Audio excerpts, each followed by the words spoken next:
各位朋友，大家好，欢迎来到韭菜不香。两家公司，一家由斯坦福的人工智能教授创办，一家由土耳其偏远山村的穷孩子创办。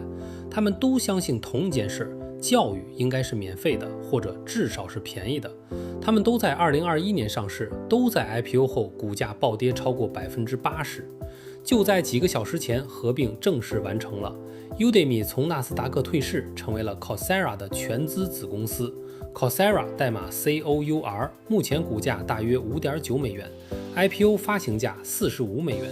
Udemy 代码 UDMY， 目前股价大约4.8美元 ，IPO 发行价29美元。两家加在一起合并市值大约25亿美元，这个数字还不到 Chegg 在2021年巅峰时期的1/4，而 Chegg 已经被 ChatGPT 杀死了。今天我们就一起来看一下这到底发生了什么，同时也感谢大家的点赞、订阅和关注，这是对我们团队持续创作内容的最大鼓励。先讲两个创始人的故事。Andrew Ng 是全球人工智能领域最有影响力的学者之一。他出生在英国，在香港和新加坡长大，父母都是医生。他在卡耐基梅隆大学读本科， MIT 读硕士，加州大学伯克利读博士，然后去了斯坦福当教授。2011年，他跟 Google 合作创建了 Google Brain 项目，开发了用16000颗处理器模拟人类大脑神经网络的系统。这个项目后来成了 Google 人工智能战略的基石。2014年，Ng 离开 Google， 加入了百度，担任首席科学家，领导了百度的人工智能研究。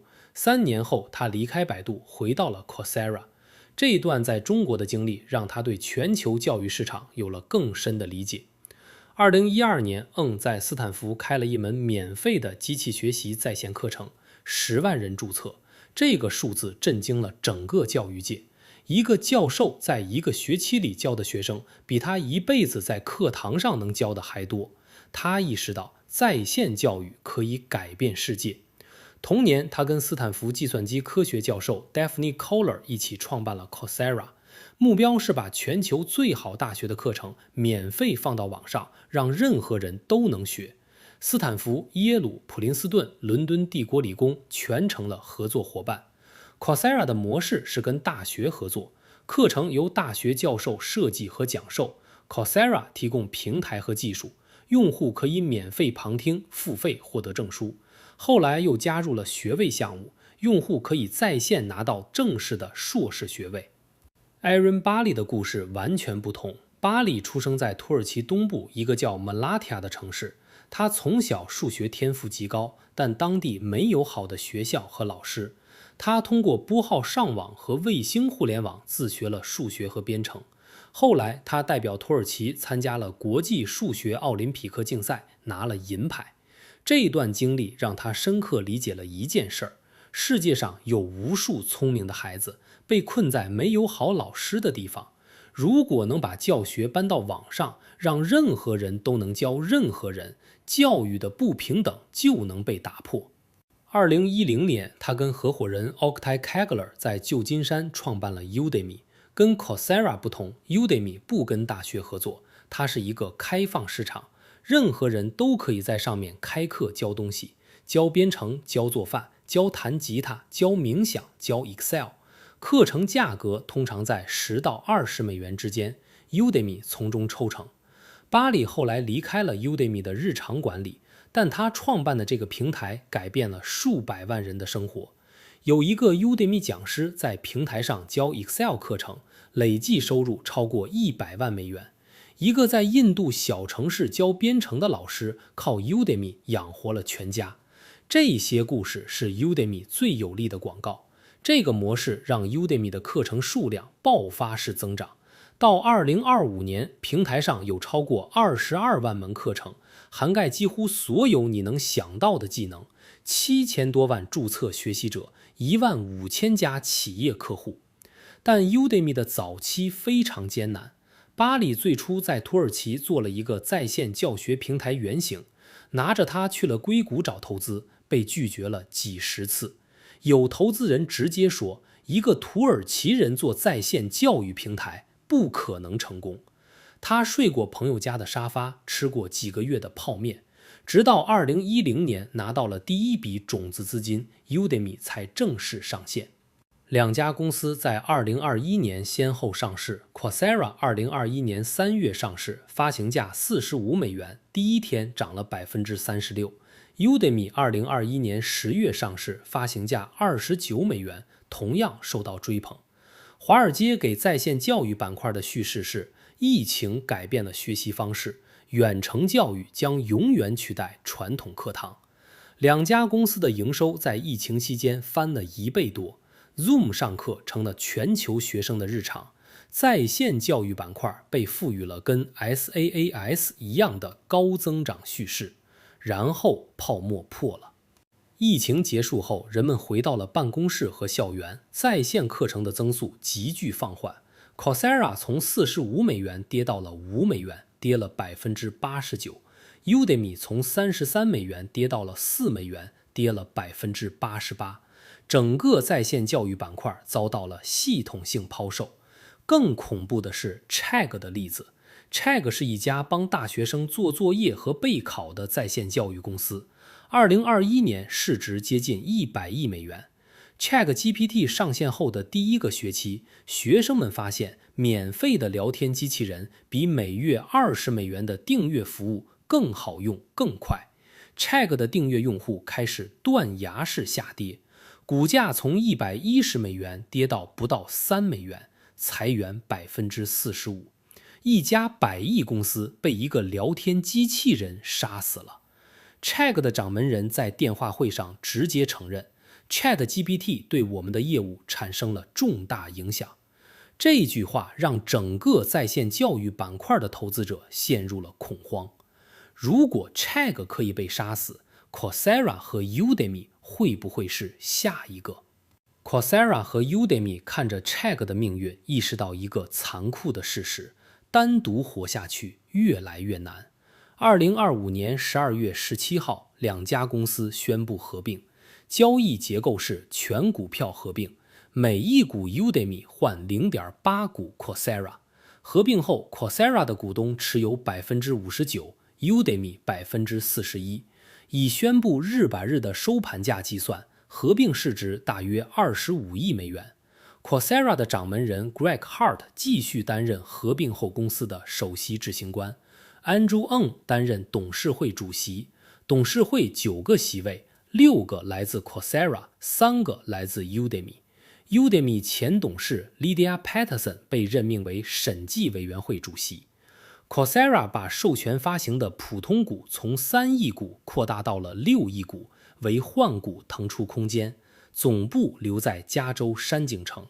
两家公司的股东在4月9号投票， Coursera 99.4% 赞成， Udemy 99.9% 赞成，几乎全票通过，所有监管审批全部通过。Udemy 的股票在开盘前被暂停交易，纳斯达克将提交退市申请。换股基于 Coursera 过去5个交易日的均价 4.78 美元计算。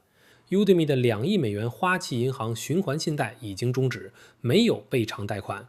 合并的逻辑很清晰， Coursera 的强项是跟大学合作的学位和证书项目，客户主要是个人消费者和企业培训。Udemy 的强项是开放市场的海量技能课程，企业客户占比很高，两者互补。合并后年收入预计达到15亿美元，是在线教育行业里仅次于 LinkedIn Learning 的第2大平台。合并后的生态系统拥有95000名内容创作者，涵盖数百所顶级大学的教授和 Udemy 开放市场上的独立讲师，注册学习者2亿7千万，企业客户17000家。管理层说，合并可以带来 1.15 亿美元的年化成本节约，但合并也有风险。第一，3起诉讼，律所正在调查合并价格是否公允， Udemy 的股东是否被低估了。两家公司说这些诉讼没有依据，但披露了补充信息来应对。分手费是4050万美元。第二，整合风险。Coursera 的文化是学术型的，跟大学合作，内容审核严格。Udemy 的文化是市场型的，任何人都能开课，内容数量优先于质量。两种文化放在一起能不能磨合是一个大问号。历史上教育行业的大型合并成功率不高。二 ，2U 在2023年以8亿美元收购了 EDX， 结果整合一团糟。2U 在2024年申请了破产保护。第三，人工智能的威胁。ChatGPT 等大模型现在可以回答几乎所有知识性问题。Google 和微软都在推自己的人工智能学习工具。当聊天机器人能免费回答所有问题的时候，谁还愿意花钱上在线课程？ Coursera 的应对是把人工智能融入平台，跟 Google 合作推出了人工智能技能认证，跟微软合作开发了职场人工智能课程。Udemy 推出了一个叫 Altus 的智能体产品，用人工智能帮企业识别员工的技能缺口，并自动推荐课程。合并后的公司在人工智能方面的投入将大幅增加。Hart 在 CNBC 的采访里说，人工智能正在彻底改变每一个工作所需要的技能，组织和个人需要一个平台来快速掌握新技能。来看两家公司的财务状况。Coursera 2025年全年收入 7.57 亿美元，同比增长 9%。2026年第一季度收入 1.96 亿，同比增长 9%， 毛利率 57%， 创3年新高，净利润1200万美元，经营现金流转正，目前市值大约 10.6 亿美元。Udemy 2025年全年收入大约 7.84 亿美元，毛利率 67%，调整后经营利润2800万美元，利润率 14%， 自由现金流3900万美元。合并完成时 Udemy 的账面现金大于负债，财务状况健康。两家合计年收入大约 15.4 亿，合并市值25亿，市销率只有 1.6 倍。做个对比， LinkedIn Learning 的母公司微软的市销率超过12倍， Duolingo 的市销率大约4倍， Chegg 在暴跌之前的市销率是6倍。1.6 倍的市销率，买一个全球第2大在线教育平台，年收入超过15亿美元，有 1.15 亿的成本协同，有 Andrew Ng 这个人工智能领域的教父级人物坐镇。市场给这个组合的定价几乎是在说在线教育已经没有未来了。但数据讲的是另一个故事，全球企业每年在员工培训上花超过3500亿美元，这个数字正在因为人工智能的冲击加速增长。之前做过一期人工智能裁员的分析，提到2026年至今已有超过12万人被裁。被裁的人需要学新技能找新工作，没被裁的人需要学新技能保住饭碗。两端的需求都在爆发，人工智能带来的技能重塑需求正在加速。LinkedIn 的数据显示，要求人工智能技能的招聘帖子在过去1年翻了1倍，每3个招聘经理里就有1个不会考虑没有人工智能技能的候选人。这个需求是真实的，问题是 Coursera 和 Udemy 能不能吃到这块蛋糕？回到两个创始人，恩在斯坦福的课堂上教了一辈子书，他相信教育可以改变命运。巴里在土耳其的山村里靠卫星网络自学成才，他亲身证明了教育可以改变命运。两个来自完全不同世界的人走了完全不同的路，最终汇合到了同一个地方。这可能是在线教育行业的至暗时刻，两家最大的独立平台被迫抱团取暖，但至暗时刻有时候也是转折点。Coursera 加 Udemy 15亿收入，25亿市值。如果这个组合能在人工智能时代找到自己的位置，当前的价格回头看可能非常便宜，如果找不到，他们可能就是下一个 Chegg。华尔街分析师对 Coursera 的看法偏积极，15位覆盖的分析师平均目标价大约 10.5 美元，比当前价格高 80%。摩根大通维持增持评级，但把目标价从10美元砍到了8美元。摩根士丹利给了中性评级，目标价 7.5 美元。对 Udemy 的覆盖更少，2位分析师给出买入评级，平均目标价 7.6 美元。Andrew Ng 在合并公告里说了一句话，我们正处在一个关键时刻，人工智能正在彻底改变每个行业的每一个工作所需要的技能，这是在线教育有史以来最大的机会，也是最大的威胁。就在合并完成的公告里， Hart 说了一段话，他说，我们正在从一个内容目录进化成一个更自适应、更智能、更具智能体能力的技能交付系统，一个能在工作流中把技能发展直接连接到现实世界结果的系统。翻译一下就是，他不想做一个卖视频课程的平台了，他想做一个人工智能驱动的职业发展操作系统。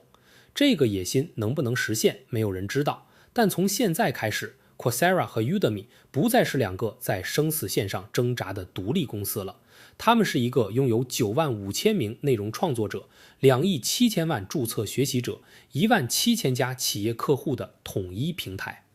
这是在线教育行业有史以来最大的一次合并，也可能是最后一次。因为如果这个组合不能证明在线教育在人工智能时代仍然有价值，就不会有下一个。感谢大家观看，做这类深度内容不易，你的订阅、点赞和转发就是对我们最大的支持。我是韭菜不香，我们下期再见。